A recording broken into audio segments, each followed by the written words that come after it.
মৃত্যুশয্যায় মহাবীর সাহাবী খালিদ বিন ওয়ালিদ দুর্বল কণ্ঠে তাঁর স্ত্রীকে বিছানায় পাশে বসতে বললেন। খুব প্রয়োজনীয় একটি প্রশ্নের উত্তর জানা যে বাকি রয়ে গেছে। এই সেই মহাবীর খালিদ, যিনি সর্বকালের অন্যতম শ্রেষ্ঠ সেনাপ্রধান, যার নেতৃত্বে মুসলিম বাহিনী ১০০টিরও বেশি যুদ্ধে অংশ নিয়েছে এবং কোনোটাতেই পরাজয় বরণ করেনি। তার রণকৌশল আজও বিভিন্ন দেশের সেনাবাহিনীতে প্রশিক্ষণের সময় পাঠ্য হিসাবে শেখানো হয়। তার নামে এখনও বিভিন্ন দেশে অনেক ব্রিগেড, যুদ্ধবিমান ও নৌয়ানের নামকরণ করা হয়। এই সেই খালিদ বিন ওয়ালিদ যাকে স্বয়ং হজরত মোহাম্মদ সাইফুল্লাহ উপাধি দিয়েছিলেন, যার মানে আল্লাহর তরবারি।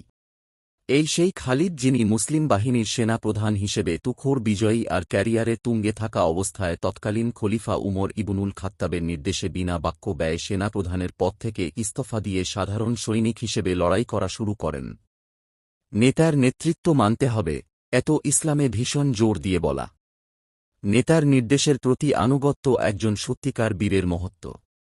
সেই খালিদ আজ মৃত্যুশয্যায় নিস্তেজ হয়ে শুয়ে আছেন। বিছানায় শুয়েই তার প্রাণপ্রিয় স্ত্রীকে খালিদ বললেন, প্রিয়তমা স্ত্রী, আমি বেশিক্ষণ বাঁচব বলে মনে হচ্ছে না।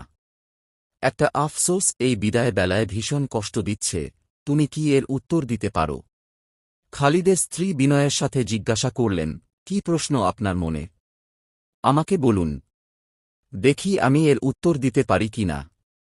৫৭ বছরের খালিদ বললেন, তুমি আমার সারাটা শরীর পরীক্ষা করে দেখো, এমন কোন স্থান কি আমার শরীরে আছে যেখানে শত্রুর তরবারির আঘাত নেই? একজন স্বামীকে তো স্ত্রী ভালো করেই জানেন, চেনেন। তবুও দীর্ঘক্ষণ পরীক্ষা করে স্ত্রী উত্তর দিলেন, না, আল্লাহর রাস্তায় আপনি এত বেশি যুদ্ধ করেছেন যে শত্রুর আঘাত আপনার সারাটা শরীরেই আছে। খালিদ বিন ওয়ালিদ তখন দুঃখ নিয়ে বললেন, আল্লাহর কসম, প্রতিটা জিহাদে আমার নিয়ত থাকত যেন আমি ময়দানে শত্রুর আঘাতে মারা যাই, তাতে যেন শহীদের মর্যাদা পাই। স্বামীর আফসোস দেখে স্ত্রী কিছুক্ষণ চুপ রইলেন। এরপর করলেন সেই বিখ্যাত উক্তি, আপনার নাম স্বয়ং রাসূল রেখেছিলেন সাইফুল্লাহ, আল্লাহর তরবারি। এমন কোন তরবারি কি দুনিয়ায় আছে যেটা আল্লাহর তরবারির মোকাবেলা করতে পারে? তাই তো ময়দানে আপনার মৃত্যু হয়নি, কারণ আল্লাহ তাঁর তরবারি মাটিতে লুটিয়ে যেতে দেননি। ভীষণ খুশি হলেন খালিদ বিন ওয়ালিদ। বুঝতে পারলেন আল্লাহর ইচ্ছা, এবং এত জিহাদ করার পরেও আজও কেন তিনি বেঁচে আছেন।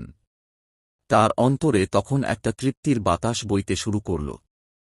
সেই বাতাসে ভেসেই এর কিছুক্ষণ পরে শান্তিতে বেহেশতের রাস্তায় চলে গেলেন মহাবীর খালিদ বিন ওয়ালিদ। আমরা অনেকেই সম্রাট জুলিয়াস সিজারের গুণগান করি, আলেকজান্ডারের ঘটনা মন দিয়ে শুনি, নেপোলিয়ানকে শ্রেষ্ঠ বলি, অথচ আমরা খালিদ বিন ওয়ালিদকে চিনি না।